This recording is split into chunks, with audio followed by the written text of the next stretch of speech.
Semana passada, especificamente na quinta-feira, dia 31 de outubro, eu vi uma mensagem muito bonita no site da Junta de Missões Nacionais, uma mensagem que também foi exaustivamente publicada em vários cenários da Igreja Cristã no Brasil, memorando o dia da Reforma, 502 anos da Reforma Protestante. Essa é uma data marco, 31 de outubro, porque no ano de 1517, Lutero afixou nas portas do Castelo de Wittenberg as suas chamadas 95 teses. Então, essa é uma data muito simbólica, especial para nós. E hoje eu queria compartilhar com vocês sobre um assunto que não é um assunto da Reforma, é um assunto da Bíblia. Porque a Reforma foi tão somente resgatar, trazer de volta. Porque os teólogos medievais, eles conheciam a Bíblia, eram eruditos, conheciam grego, hebraico, latim, eram homens de grande capacidade intelectual. No entanto, eles deixaram escorrer por entre os dedos o coração de tudo. E o coração de tudo é o Evangelho, a salvação pela graça somente.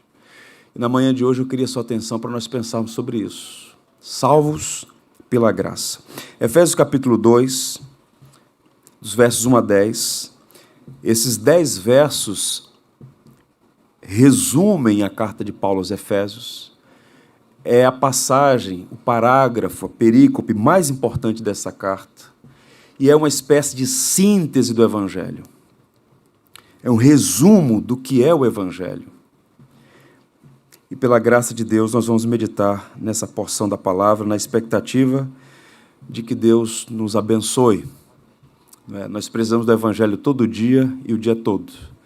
Possivelmente, muito do que eu vou dizer hoje aos irmãos já seja conhecido dos irmãos, mas nós precisamos fazer o exercício de rememorar, trazer à memória verdades gloriosas que devem não apenas estar na mente da gente, mas também no coração, a fim de que a nossa vida seja vivida de modo digno de nosso Senhor, a quem celebramos, a quem amamos.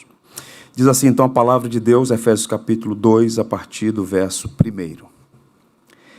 Ele nos vivificou, estando vós mortos nos vossos delitos e pecados, nos quais andastes outrora, segundo o curso deste mundo, segundo o príncipe das potestades do ar, do Espírito que agora opera nos filhos da desobediência, entre os quais todos nós também antes andávamos nos desejos da nossa carne, fazendo a vontade da carne e dos pensamentos. E éramos por natureza filhos da ira, como também os demais.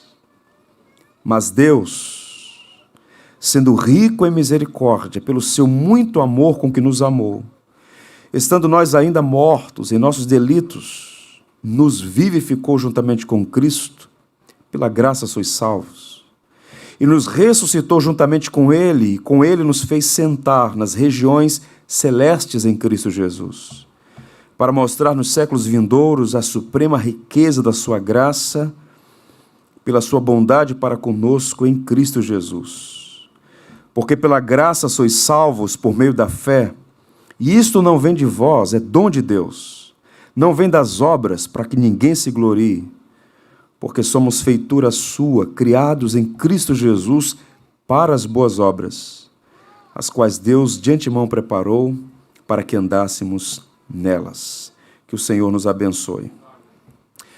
Se tem uma palavra que deve ser doce ao nosso paladar, é esta, graça. E essa é uma palavra que é caríssima, riquíssima, preciosíssima para nós cristãos. Tanto é que na história da igreja, esse substantivo, graça, passou a ser nome próprio. Pais cristãos deram e ainda dão aos seus filhos o nome de graça. Graça. E, no entanto, essa palavra que é comum do nosso vocabulário, que é uma palavra com a qual estamos familiarizados, é uma palavra que, por variadas razões, de tempos em tempos, ela vai sendo sufocada no seu significado, vai sendo esvaziada do seu conteúdo, e a gente pode eventualmente usá-la sem entender a riqueza por trás da palavra. Graça. Todos os cristãos, e nós estamos falando de 3 grandes tradições, católicos romanos, ortodoxos e protestantes, defendem que a salvação é pela graça. Ponto pacífico. Se você tiver interesse em procurar os documentos dessas grandes tradições, está escrito lá, salvação é pela graça. Nós protestantes, no século XVI, depois daquele período que também teve, certamente, muitas coisas louváveis, não concordamos, não subscrevemos, não apoiamos aqueles que demonizam a Idade Média como sendo a Idade das Trevas, isso é uma completa loucura. Foi na Idade Média que nasceu a ciência. Na Idade Média, as grandes universidades, as primeiras da Europa cristianizada, muita coisa boa aconteceu na Idade Média. Somos devedores dos teólogos medievais e de tudo que aconteceu ali. No entanto, sem dúvida alguma, houve fraquezas. E a reforma, que foi um movimento fundamentalmente espiritual, embora tivesse lá suas implicações e suas causas de natureza política, econômica, social, enfim, foi um movimento de retorno. A igreja não nasceu no século XVI, a igreja nasceu no século I. Ela nasceu em Jerusalém com um túmulo vazio. E o túmulo continua vazio. Mas a reforma é um marco para nós, e nós somos protestantes. Os batistas, eles nasceram no século XVII, enquanto igreja histórica, de um movimento que saiu da igreja anglicana, igreja da Inglaterra, igreja estatal inglesa, que teve influência dos anabatistas, ou pelo menos de um grupo de anabatistas, porque era um movimento multifacetado. Então, ela nasce na Inglaterra, início do século XVII, vai para a Holanda, em fuga, por conta da perseguição no ambiente inglês, ganha força nas primeiras décadas do século XVII na Inglaterra, e também, fugindo de lá, vão para as colônias inglesas, se estabelecem nos Estados Unidos, e hoje somos milhões em todo o mundo. E a maior igreja nos Estados Unidos da América é a Igreja Batista. Esses missionários vieram ao Brasil, século XIX, e trouxeram o Evangelho para nós. Então, nós temos uma herança que nós não podemos ignorar, temos uma tradição. Essa igreja não nasceu nessa esquina algumas décadas atrás. Há uma nuvem de testemunhas que nós devemos honrar, não para glorificar pessoas, mas para honrá-las, e fazendo isso, glorificaremos a Deus. Um doutor, por nome Michael Horton, especialista com dezenas de livros publicados, ele acertou, ele fez um diagnóstico, na verdade, eu diria, ele fez uma observação cirúrgica sobre a diferença central, principal, entre o modo de pensar dos católicos romanos e dos protestantes reformados, e, por consequência, nós batistas. Eu vou ler para você um extrato que diferencia o conceito de graça nessas duas escolas. Diz então o doutor Michael Horton: Roma acreditava na graça. De fato, a igreja insistia que sem a graça ninguém poderia ser salvo. Só que a graça era o tipo de um pó mágico que ajudava a pessoa a viver melhor com a ajuda de Deus. Um comentário aqui. Então, observe. Está lá no Catecismo de Trento, está lá no Verbum Dei, documentos oficiais. Salvação pela graça. Mas a graça é uma espécie de socorro, de auxílio, de ajuda. E aqui o Horton disse, uma espécie de pó mágico, que habilita o homem, por natureza pecador, recebe esse pó mágico, recebe essa graça, recebe essa influência para agora, uma vez habilitado, fazer por merecer. E aí há uma série de coisas, uma série de demandas, penitências, votos, indulgências, sacramentos, para então, e está sempre na suspeição, se pode ou não ser salvo. Então o homem tem que contribuir para ser salvo. O que Cristo fez não é suficiente. Cristo fez algo maravilhoso, mas você tem que dar contrapartida. E aí há um sistema inteiro que foi muito bem trabalhado e cristalizou-se no modo de pensar, eu diria que do ano 500 ao ano 1500, no período que a gente chama de período medieval. Bem, A reforma, então, ela eclode na Alemanha, ela ganha aqueles países no entorno ali, Suíça, vai para Holanda, Inglaterra, Escócia.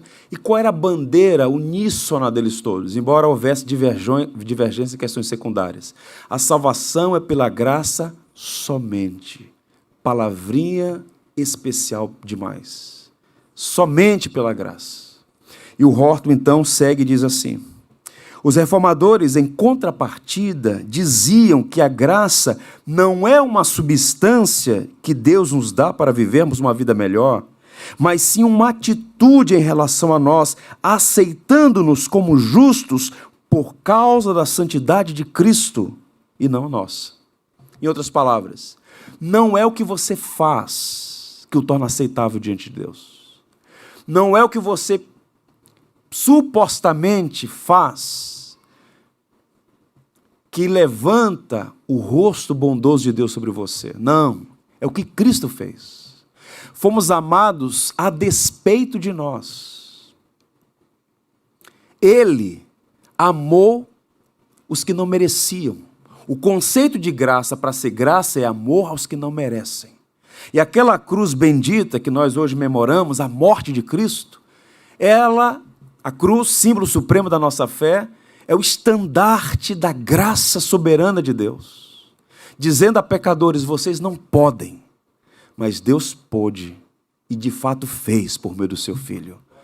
E o homem é salvo tão somente confiando em Cristo.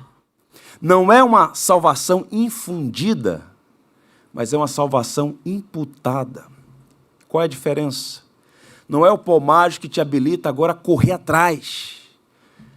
É uma justiça alheia, que não é sua, mas é acreditada na sua conta, porque você confiou em Jesus. E o confiar em Jesus, a fé, também é um dom. Caso contrário, a fé seria meritória, seria minha contrapartida. Como nós lemos, e isto não vem de vós, é dom de Deus, até a fé, a mão vazia que o mendigo abre para receber um presente do rei. Tudo tão somente pela graça. E essa passagem, Efésios 2, Efésios 2, versos 1 a 10, é uma síntese. E vou mostrar para vocês aqui 3 proposições que eu pretendo compartilhar. Vejam aí o próximo. Primeiro, a condição do homem sem Deus, quem éramos antes da graça, um retrato da natureza humana, a soberania da graça, no caso, a nova vida que recebemos por causa e tão somente dessa graça, e o propósito da salvação, os frutos que o Evangelho opera em nossa vida. É como se Paulo estivesse aqui, e ele de fato o fez, de modo muito didático, pedagógico, um homem usado pelo Espírito Santo, para mostrar aos cristãos efésios que já eram salvos. Ele está relembrando aqueles irmãos a identidade deles em Jesus Cristo, e a partir do capítulo 4 vai chamá-los a viver de conformidade com o Evangelho. A carta aos Efésios tem 2 grandes blocos, 1 a 3, nossa identidade, todos os verbos no indicativo. A partir do capítulo 4 até o final do capítulo 6, todos os verbos no imperativo. É como se Paulo estivesse dizendo: à luz de quem vocês são em Cristo, pela graça somente, vivam de modo digno do Evangelho. Portanto, recomendo aos irmãos um exercício permanente. Se você quiser contemplar a grandeza, a altura, a profundidade, a largura, o comprimento do amor de Deus, medite na sua vileza. É a falta de entendimento sobre quem éramos antes do Evangelho que nos leva a um louvor frívolo, superficial, mecanicista. Porque se você tivesse consciência de quem somos sem Deus, de quem éramos antes dessa graça ter nos alcançado, que de fato Deus seria justo, perfeitamente justo, se condenasse a nós todos, que não há um justo nenhum sequer, não há quem faça o bem, não há quem entenda a Deus, nenhum de nós ama a Deus por natureza. E a despeito dessa condição de rebeldia, de detração, de vileza, de malignidade, Deus decidiu nos amar. Então, quando a gente pensa em quem éramos, como Isaías, ai de mim, porque os meus olhos viram o rei. O contraste entre quem Deus é e quem nós somos deve nos levar, primeiro, ao constrangimento. Como disse Paulo, teu amor me constrange. Porque amar pessoas boas, amar pessoas fraternas, amar pessoas amigas, leais, bondosas, generosas, isso é natural. Mas o que é escandaloso no Evangelho é que Deus não encontrou pessoas assim. E não adianta estratificar. Aos olhos do Criador, quando Ele sonda o coração, sem possibilidade de erro, se é um marginal no presídio de Bangu, ou se é um filantropo, ambos estão perdidos. Aos perdidos religiosos e aos perdidos sem religião, todos estão na mesma condição, nivelados por baixo. Mas essa graça nos alcançou. Vejamos aí os versos 1 a 3. O primeiro destaque, a condição do homem sem Deus. Se você ler depois cuidadosamente, esses versos 1 a 3 é um quadro vívido, tocante, forte. Paulo seleciona palavras importantes que na história do cristianismo, na história do pensamento cristão, funcionaram como balizas que foram mostrando o perfil do homem sem Deus. E a primeira coisa que se destaca aí é que o homem está espiritualmente morto. Observe o verso 1. Ele nos deu vida estando vós mortos em vossos delitos e pecados. Qual era a condição do homem sem Deus? Morto, morto. Isso aqui não é apenas uma metáfora. Isso aqui é uma realidade dura, porém verdadeira. Morto. Não reage. Não há nenhuma afeição pelo Senhor. Os homens vivem como se Deus existisse. Mesmo uma criança, herdeira do pecado original, da culpa e condenação de Adão, ela não ama Deus por natureza. Ela não deseja submeter a sua vida a Deus, nem aos seus pais. Há uma vileza inerente em nós. E Paulo fala de delito e pecado. O que significa isso? Paulo está falando que havia uma fronteira, havia um limite, havia uma baliza estabelecida pelo Criador e legislador. E o homem disse, não seguirei, vou transgredir, vou passar. E passou. Esse é o conceito de delito. E pecado, havia um alvo para alcançar. E qual era o alvo? Amar a Deus sobre todas as coisas. Amar o próximo como a si mesmo. E o homem não acertou esse alvo. Nenhum homem. De modo que o cenário é esse. Morte, alienação, distanciamento. O grande pregador inglês, Batista Spurgeon, dizia que o pecado e a morte estão casados, até que o arrependimento anuncie o divórcio. Há uma relação orgânica entre pecado e morte. Não foi isso que o apóstolo disse? O salário do pecado é a morte. A alma que pecar, essa morrerá. O pecado trouxe uma devastação e continua trazendo. É a causa primária de todos os nossos problemas, sem distinção. E mais, o outro perfil, o homem está escravizado pelo mundo, por Satanás e pela sua natureza, a carne. E escravidão é uma palavra que soa mal. Escravidão, escravo. Mas quer você aceite, quer você não aceite, esse é o diagnóstico da Bíblia sobre o que o homem é sem Deus. Escravo, sem liberdade. Ele vive de acordo com o sistema deste mundo.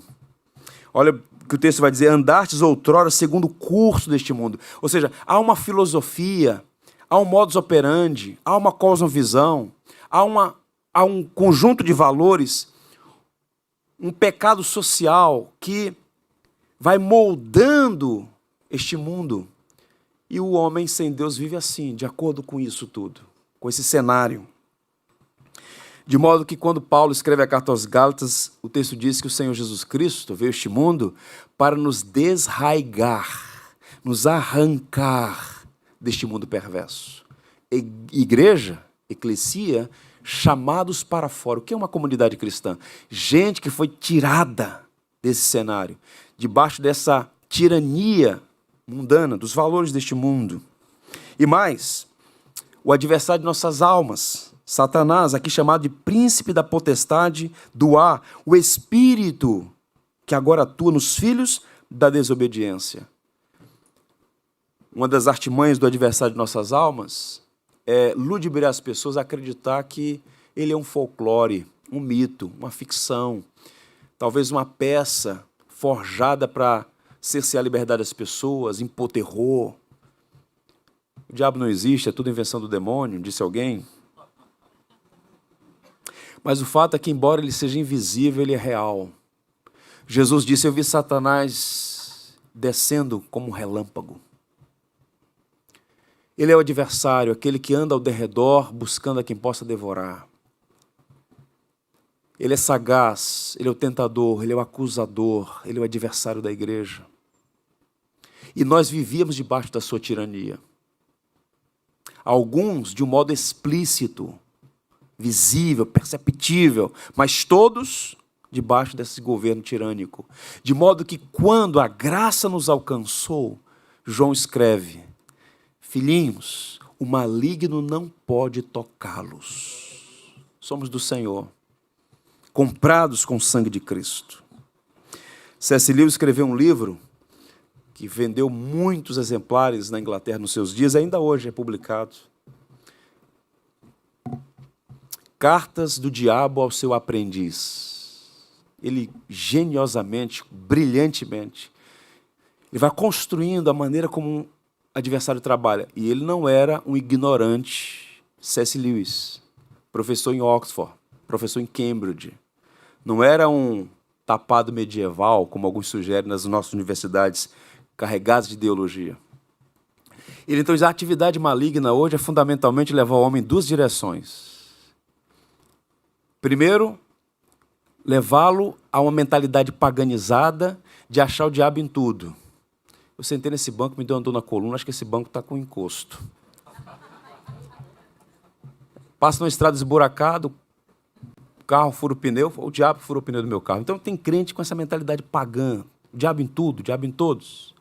Por outro lado, a reação também ruim é que as pessoas não param para pensar, para refletir no diagnóstico que a Bíblia diz. O diabo está em atividade no mundo e nós estávamos debaixo dessa tirania, mas hoje nós não devemos mais temê-lo. Devemos ser prudentes. Sujeitai-vos, pois, a Deus, resisti ao diabo, ele fugirá de vós. Não deis lugar ao diabo, disse o apóstolo Paulo. Lutero, em uma de suas prédicas na igreja de Santa Maria, em Wittenberg, ele dizia: o diabo é como um cachorro preso na coleira, amarrado na mesa do dono, só vai até onde Deus permitir. O diabo é o diabo de Deus. Não é rival de Deus. Não pode nada contra a igreja de Deus, sem que o Senhor o autorize a agir. Leia o início do livro de Jó. Pois bem, estavam debaixo dessa tirania também. A carne, entre os quais todos nós andávamos outrora, segundo as inclinações da nossa carne. Carne aqui é uma palavra curiosa, porque é a mesma palavra no grego e ela aparece com alguns significados. Por exemplo, a palavra sarx. Jesus, filho de Davi, segundo a carne. O que significa isso? É que ele descende de Davi, ele é da linhagem de Davi. Mas quando Paulo usa a palavra que vivíamos para fazer a vontade da carne, Paulo está falando sobre a natureza caída. Como inerentemente nós não amamos a Deus, nós não queremos submeter à vontade de Deus. E mesmo depois de regenerados, transformados, enxertados na videira, incluídos no pacto da graça, colocados no seio da igreja, corpo místico de Cristo, bem, ainda lutamos contra esses desejos do velho homem. É o chamado dualismo ético. Paulo falou isso no capítulo 7 aos Romanos: o bem que eu quero fazer, esse não faço, o mal que não quero, esse eu faço. Não vivemos uma tensão ainda, mas o cristão é alguém que recebeu novamente aquela liberdade que Adão perdeu. Essa livre agência, de modo que o homem pode dizer sim ou não ao pecado. Somos seres morais que fazem escolhas morais. Você não escolheu apenas a roupa que usou para vir aqui hoje. Você faz escolhas morais, algumas com implicações diminutas, outras com implicações sérias. Fazemos essas escolhas. Romanos 8, eu vou ler um texto para vocês na Bíblia, na linguagem de 1888, Sociedade Bíblica do Brasil. Olha só como fica claro o entendimento aqui. Por isso o ser humano se torna inimigo de Deus, quando a sua mente é controlada pela natureza humana. A natureza humana aqui é carne. O homem se torna inimigo de Deus quando sua mente é controlada pela natureza humana, porque ele não obedece à lei de Deus e, de fato, não pode obedecer a ela. Os que obedecem à sua natureza humana não podem agradar a Deus. O que é que Paulo está dizendo? É que não é uma questão de escolha. O homem é um escravo voluntário. Ele está escravizado e quer continuar nessa condição. Ele não pode mudar essa natureza que ele herda, que ele nasce com ela, e ele não pode dar um passo na direção de Deus sem que haja uma intervenção dos céus. Assim como um morto não pode dizer, bem, eu estou cansado desse túmulo, vou levantar. O homem espiritualmente morto não pode olhar para Cristo e amá-lo, recebê-lo como seu Senhor, se primeiro não for regenerado. Enquanto ele ouve a pregação do Evangelho, o Espírito que foi dado para convencer o homem do pecado, da justiça e do juízo, opera. De modo que quando ele diz, eu quero, eu aceito, eu creio, eu me arrependo, eu confio, ele está evidenciando que houve uma mudança prévia naquela natureza. E essa tríade é completada quando Paulo diz que o homem está condenado. E éramos, por natureza, filhos da ira, como também os demais. Filhos da ira. Outra palavra que foi praticamente suprimida, suplantada do vocabulário cristão. Falar de ira de Deus hoje em dia é quase que substanciar ou subscrever a ideia de um Deus vingativo e cruel, irado, sem paciência, caprichoso. Não! A ira de Deus é um atributo de Deus. Pare e pense comigo um pouquinho. Eu não preciso evocar aqui nenhuma tragédia, mas pensa comigo. Quando acontece uma injustiça, e no Rio de Janeiro há inúmeros casos, todo dia, em toda esquina, como, por exemplo, uma criança, uma pessoa idosa, sofre uma violência, um espancamento, uma morte brutal, qual é o sentimento que vem ao coração da pessoa, independente do seu credo? Isso é incerto, isso é errado. Causa indignação, não causa? Deveria causar. Existe uma ira santa, você ficar indignado com o que é errado é santo, é justo.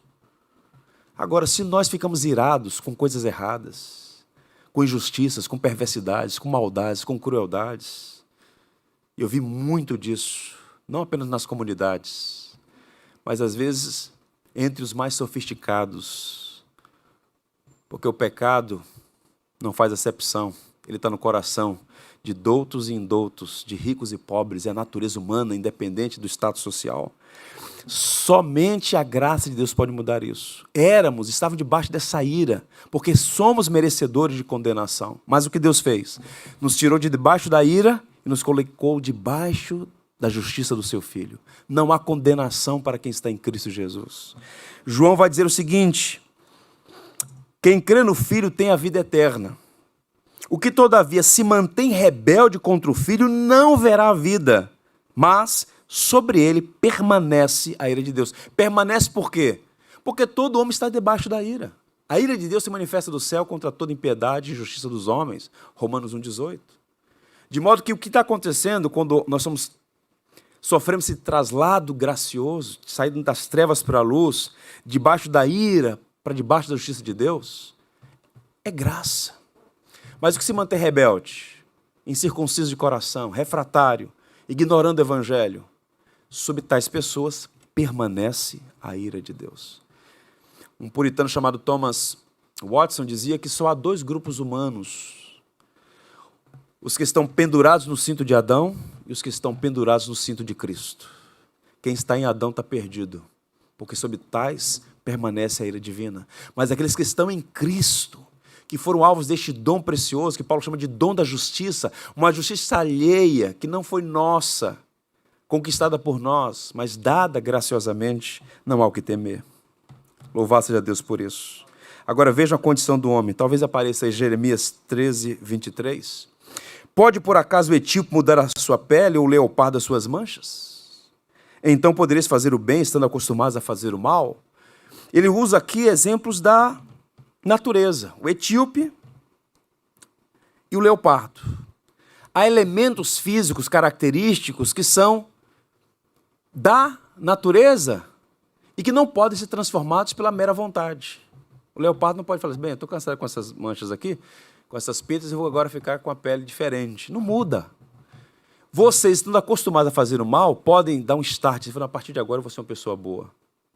Você pode ter um impulso, Mas o poder, isso não tem. Na verdade, nem o impulso inicialmente, porque tanto o querer quanto efetuar são dons de Deus.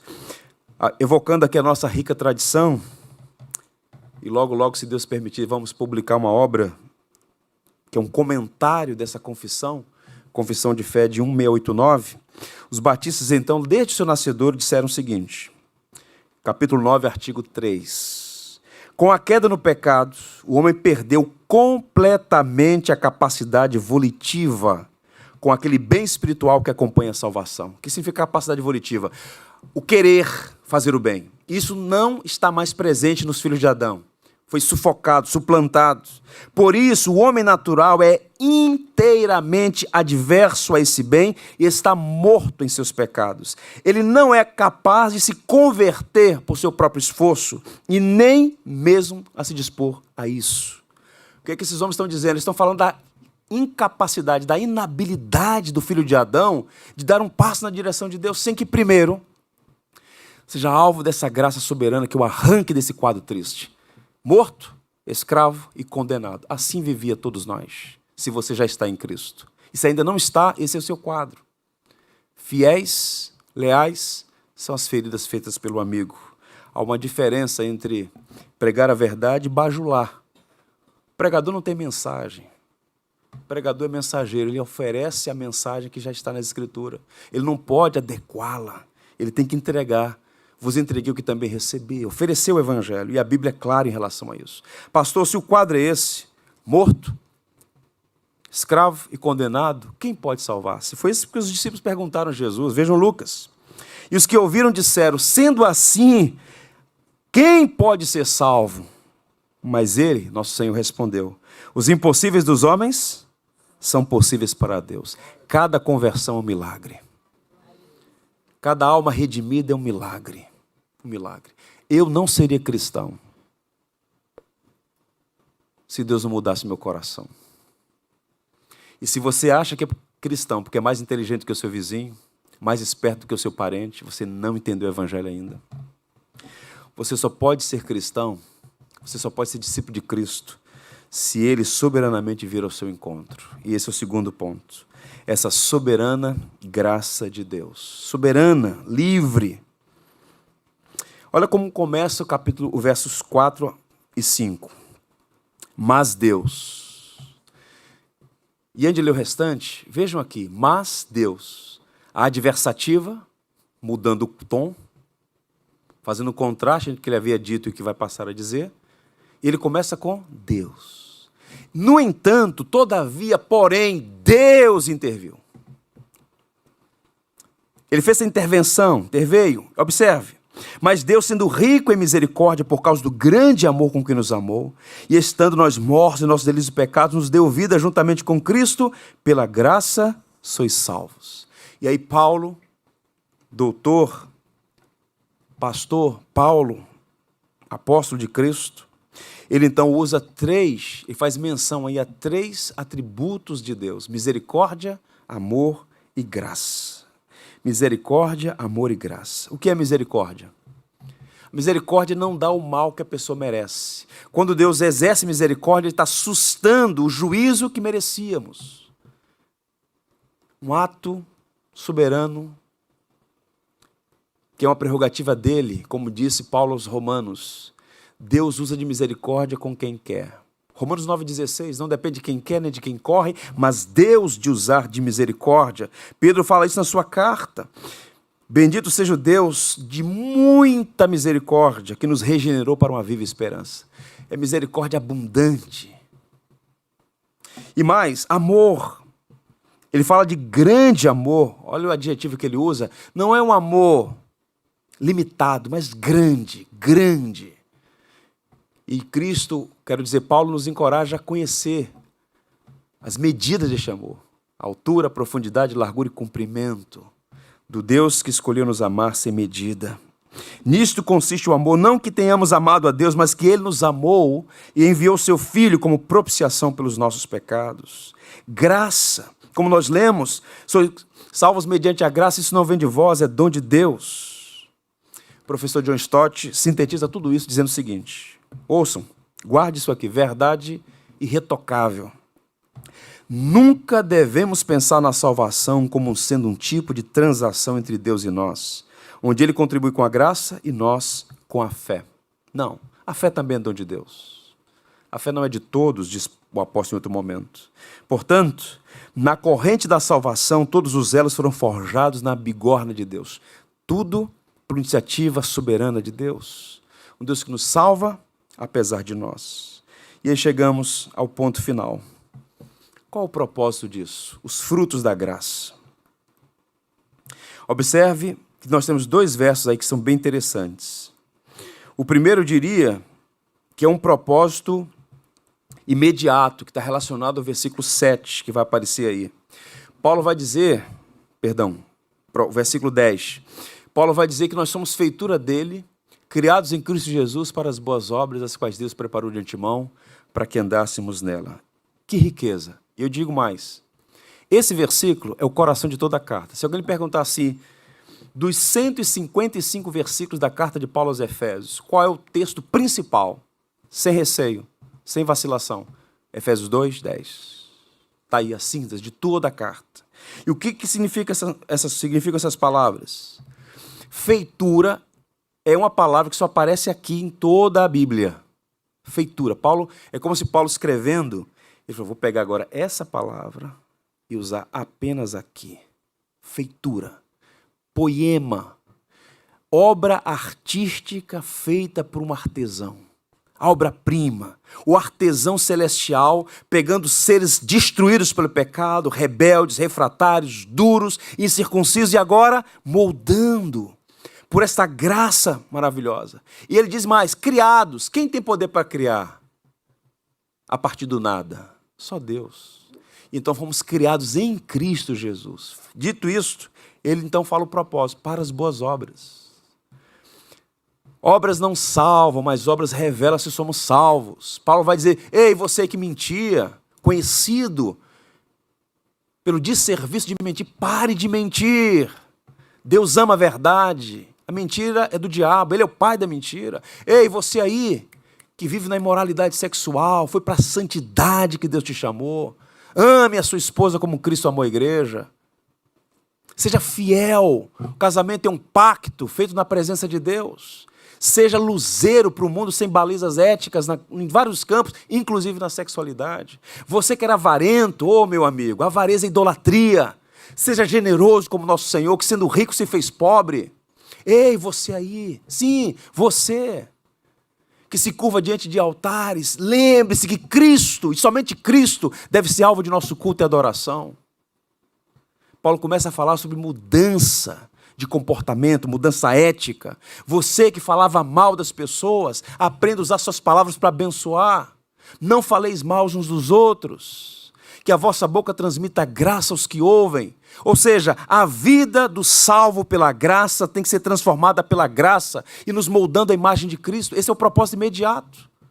Como é que nós vamos alcançar esse bairro, essa rua, essa região, a nossa cidade? Quando você viver o Evangelho. Quando as pessoas verem Cristo na sua vida. Esse indivíduo aí não é um religioso dominical que vai lá receber uma bênção no domingo. Não, é alguém que encarna Cristo full time.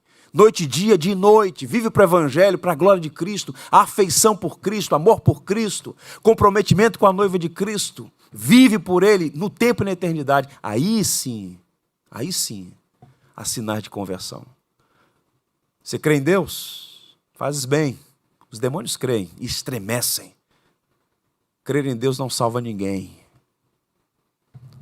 Confiar em Cristo e ser transformado por Ele, isso sim, é marca de salvo.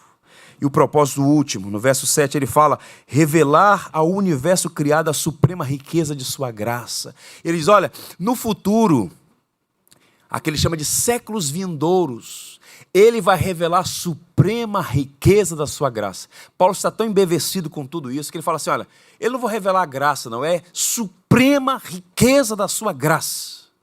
Em bondade para conosco, em Cristo Jesus. Em outras palavras, Deus vai nos apresentar diante de todas as hóstias angelicais, diante de todo o universo criado, o que o pecado desfez, eu refiz.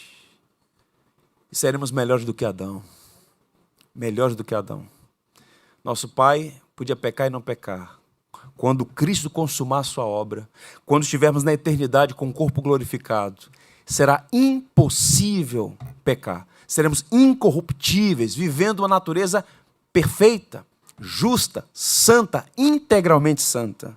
De modo que nem de longe, qualquer possibilidade de erro, transgressão à lei de Deus. Amaremos a Deus porque Ele prometeu no pacto: vou tirar o coração de pedra e colocar um coração de carne, vocês vão amar a minha lei. Vocês vão amar o Senhor de todo o coração, disse o profeta Ezequiel. Eu quero encerrar, irmãos, lendo um trecho de uma carta. Essa carta foi publicada, enviada no dia 1º de setembro de 1539. Portanto, já faz algum tempo. É a carta que João Calvino escreveu para o cardeal de Sadoleto, explicando o que é a fé cristã, o evangelho que eles estavam propondo, resgatando. Isso aqui é irretocável. Eu vou ler pausadamente, ouçam. Uma vez que todos os seres humanos, aos olhos de Deus, são pecadores perdidos, sustentamos ser Cristo a nossa única justiça, que por sua obediência Ele pagou por nossas transgressões. Por seu sacrifício aplacou a ira divina. Por seu sangue lavou nossos pecados. Por sua cruz tomou sobre si a nossa maldição. E por sua morte fez expiação por nós.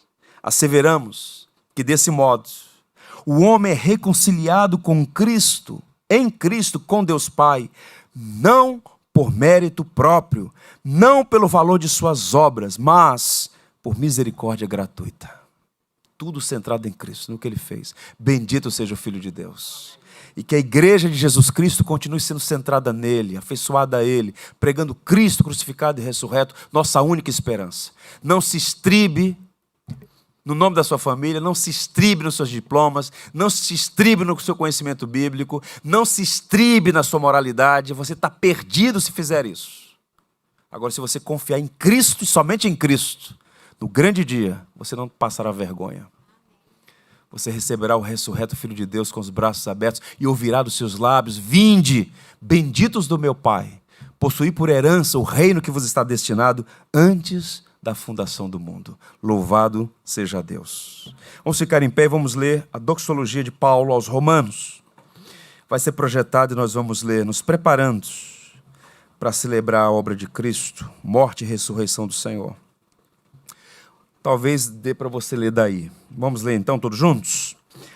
Ó profundidade da riqueza, tanto da sabedoria como do conhecimento de Deus. Quão insondáveis são seus juízos e quão inescrutáveis seus caminhos. Quem, pois, conheceu a mente do Senhor? Ou quem foi o seu conselheiro? Ou quem primeiro deu a ele para que lhe venha a ser restituído? Porque dele, por meio dele, para ele são todas as coisas. A ele, pois, a glória eternamente. Amém. Glórias e glórias sejam dadas a ti, Senhor. A ti e a ti somente. Pois a salvação pertence ao Senhor. Confessamos publicamente que estávamos mortos, escravizados e condenados. Mas sua maravilhosa graça, seu grande amor, suas muitas misericórdias resplandeceram sobre nós. E aqui estamos como símbolo, sinal público do quanto o Senhor é amoroso, gracioso, paciente, amável. Tu és bendito, Senhor. Nós te adoramos, nós te louvamos. Te louvamos porque o Senhor ofereceu Jesus em nosso lugar. Aquela cruz era nossa, aquela morte era nossa. No entanto, Ele assumiu o nosso lugar. Ele pagou por todos os nossos pecados. E aqui nós estamos para celebrar isso. Porque o seu sacrifício foi perfeito, definitivo, suficiente. E a prova disso é que o túmulo está vazio. Ao terceiro dia, o Senhor mesmo, no poder do seu Espírito, tirou seu filho daquele túmulo. O ressurreto está vivo à direita do Senhor, nosso Rei, sacerdote e profeta bendito. Na manhã de hoje, juntos aqui, igreja, comunidade remida no sangue de Jesus, queremos te agradecer pelo sacrifício de Jesus. Queremos comer do pão e beber do cálice com profunda gratidão. A salvação não é uma possibilidade, foi garantida. O Senhor nos comprou para si pela obra de Cristo. Recebe a honra e a glória na manhã de hoje. E outra, pedimos mais. Que vivamos à luz desse evangelho, Senhor. Torna as nossas vidas mais parecidas com Cristo. Torna o nosso amor cada vez mais crescente, nossas afeições, santifica, Senhor. Liberta-nos dos ídolos, das futilidades, das coisas vãs, próprias dos pagãos, para que vivamos um cristianismo superlativo, pungente, vívido, atraente àqueles que ainda não te conhecem. Abençoa esta igreja, Senhor. Faz dela um luzeiro nessa região. Acrescenta o número de salvos. Dá maturidade a nós todos, estatura espiritual, para que possamos viver uma vida no poder do Teu Santo Espírito, para a glória do Deus Trino, em o nome de Jesus, Salvador da igreja. Amém. Pode assentar. Por tudo que tens feito, por tudo que vais fazer, por tuas promessas e tudo que és, eu quero te agradecer com todo o meu ser.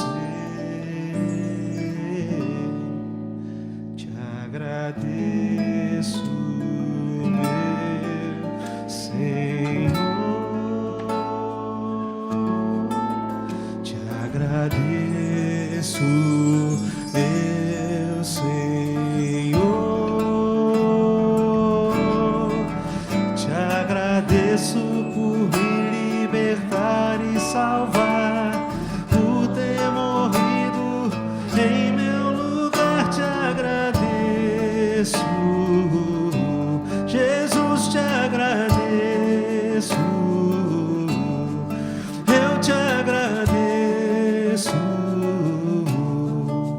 te agradeço por tudo que tens feito, por tudo que vais fazer, por tuas promessas e tudo que és. Eu quero te agradecer com todo o meu ser. E aí? Te agradeço.